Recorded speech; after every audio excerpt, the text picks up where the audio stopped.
साल 1962 में जिस वक्त नेहरू की वजह से भारत को चीन के सामने हार का मुंह देखना पड़ा था, जिस वक्त प्लेबॉय जैसी मैगजीन में नेहरू की सिगार पीती हुई तस्वीर छप रही थी, आपको पता है उस वक्त नेहरू देश की सेना और सीमाओं को सशक्त करने की बजाय कौन सा घिनौना काम करने में व्यस्त थे।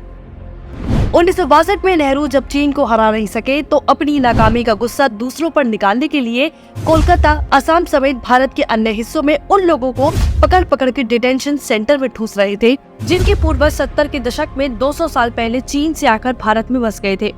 उनके दादा परदादा यही रहे, वो खुद भारत में जन्मे।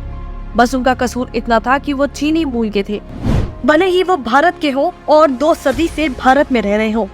जानकारों के अनुसार नेहरू ने हिटलर शाही दिखाते हुए बड़ी निर्दयता से 3000 से ज्यादा ऐसे नागरिकों को बंदी बनवा दिया था।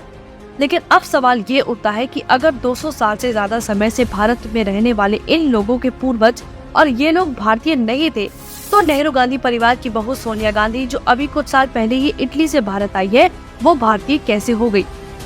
सोनिया गांधी के बेटे राहुल गांधी कैसे भारतीय हो गए जब उनकी मां इटली से आई है? दूसरे देश से आने के बावजूद इनको बंदी नहीं बनाया गया, बल्कि ये तो लगातार देश में चुनाव लड़ रहे हैं और देश के कई राज्यों में इनके इशारों पर सरकार चल रही है। तो सही मायनों में तो बंदी इनको बनाया जाना चाहिए, ना कि उन 3000 मासूम नागरिकों को जिनको नेहरू ने चीन मूल के होने की वजह से बंदी बनाया था।